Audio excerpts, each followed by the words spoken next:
There is a story that America does not always like to tell. It's a story written in blood and tears, a history hidden in plain sight.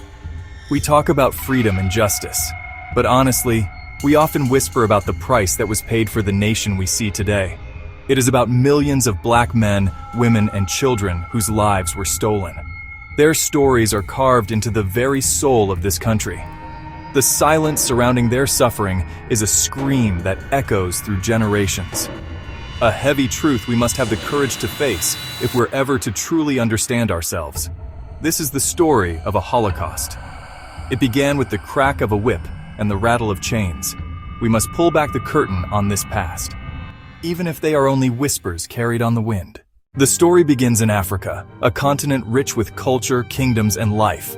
It was not a dark and empty place waiting to be discovered. It was a home. But then ships arrived, bringing with them a new kind of terror. Men, women, and children were captured in violent raids. They were stolen from their villages, torn from the arms of their loved ones. Families were shattered in an instant. The journey to the coast was a march of death. Chained together, forced to walk for weeks or months.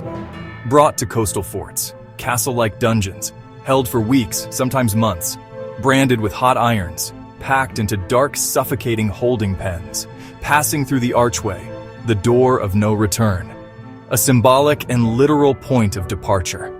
Their languages, their families, their freedom left behind forever as they were forced onto the waiting ships. The Middle Passage, a voyage of unimaginable horror, cramped into dark, filthy ship holds, packed so tightly they could barely move. Upon arrival in America, the survivors of the Middle Passage were treated not as people, but as property. They were cleaned up just enough to be presentable. Then they were herded onto auction blocks, public stages of humiliation and terror. Potential buyers would inspect them like animals, opening their mouths to check their teeth. A human life was given a price tag, sold to the highest bidder.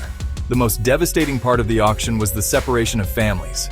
A mother could be sold to a plantation owner in Georgia, her child sold to someone in Virginia. Husbands and wives torn apart after surviving the Middle Passage together, never to see each other again. Desperate cries of children ripped from their mothers were common at these sales. This was not accidental. It was a deliberate strategy of control. Life on the plantation was a system of forced labor, designed to extract the maximum amount of work through the constant threat of violence. Enslaved people worked from sunup to sundown, 6 days a week, in the brutal heat of the fields. They planted and harvested cotton, tobacco, sugarcane. These were the crops that built America's economy. Slow down or falter from exhaustion, and you met the lash of the overseer's whip. The violence was not random. It was a calculated tool of terror to maintain absolute control. Daily life for an enslaved person was a relentless cycle of labor, degradation, and fear. They were given just enough food to keep them working, often a meager weekly ration of cornmeal and pork. Their housing was basic and crude, small wooden shacks with dirt floors that offered little protection from the elements. These cabins were often crowded, multiple families sharing a single small space. They were given rough, coarse clothing, sometimes only 1 or 2 outfits to last an entire year. Every aspect of their existence was controlled, from what they ate to when they slept, all designed to reinforce their status as less than human. The psychological toll of this existence was immense. Enslaved people lived with the constant gnawing fear of punishment. A wrong word, a lingering glance, or a moment of rest could bring a brutal beating. But the greatest fear was the fear of being sold. The threat of the auction block loomed over every family. A master's debt or death could mean a family that had managed to stay together for years would be shattered in a single day. This uncertainty made it impossible to build a stable life. Love itself was an act of defiance, because the bonds of family were always fragile, always at risk of being broken by the whims of the enslaver.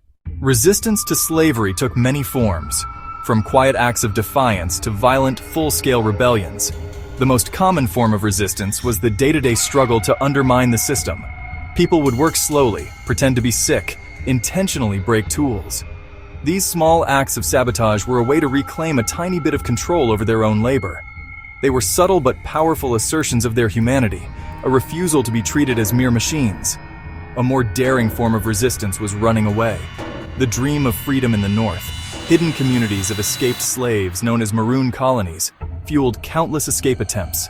This was an incredibly dangerous choice. The journey was perilous, filled with unknown terrain, harsh weather, and the constant threat of slave patrols. These patrols were militias of white men who hunted down escaped slaves, often with packs of vicious dogs. If caught, the punishment was severe. Brutal whippings, branding, or even the severing of a foot to prevent future attempts. There were also organized, violent uprisings.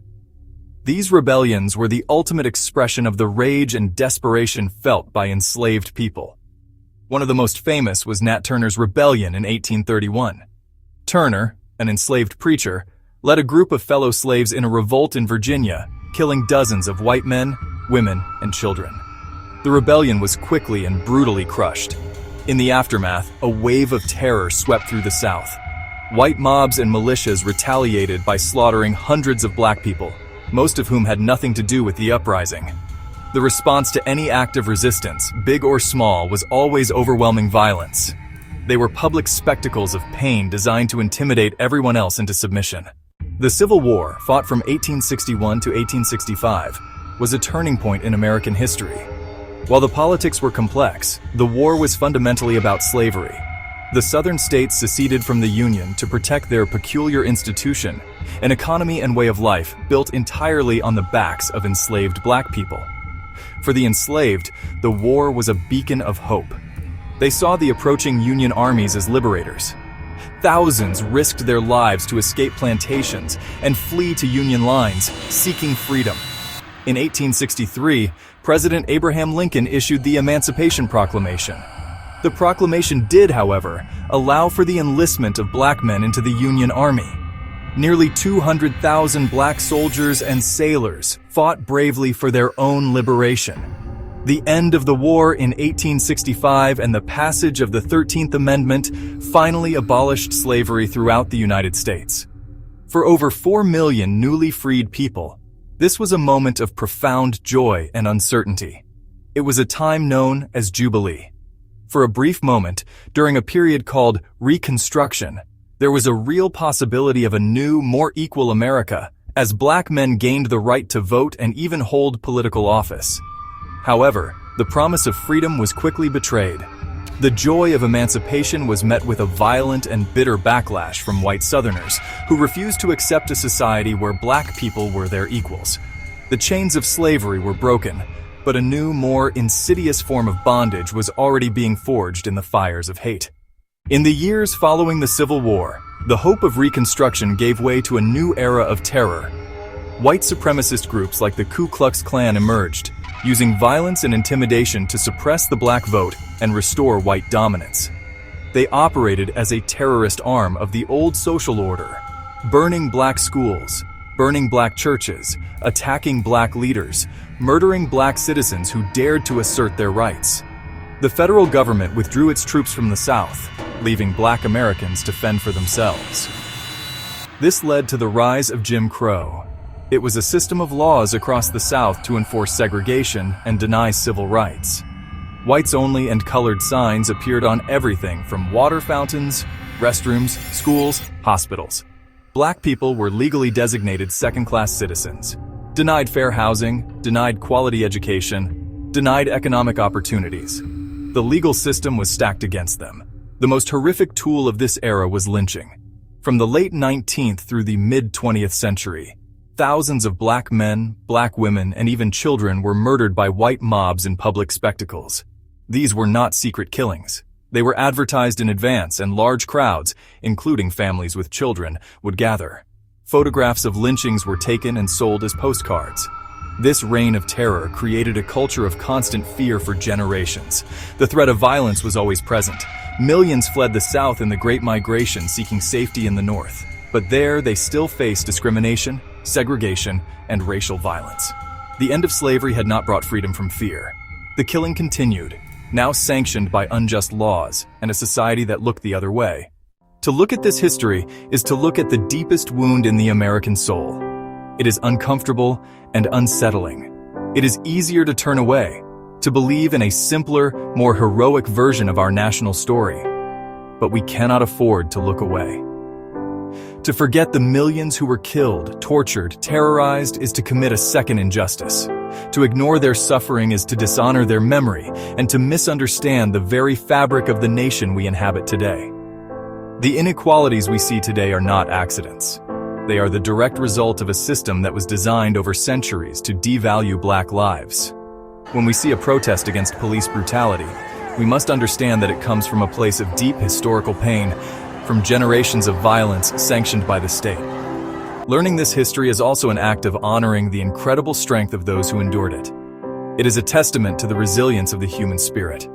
To remember the lynchings is also to remember the courage of Ida B. Wells, who risked her life to expose them. To remember the shackles is also to remember the bravery of Harriet Tubman, who led so many to freedom. Their story is one of suffering, but it is equally a story of unbreakable hope, profound love, and a relentless fight for dignity. Ultimately, we must remember because the work is not finished. Healing can only begin with an honest acknowledgement of the wound. By confronting this dark chapter, we can begin to build a more just and equitable future. We can teach our children the full story of their country. The memory of the millions lost calls on us to do better, to be better. We have a solemn duty to listen to their story, to carry it with us, and to finally build the nation they deserved.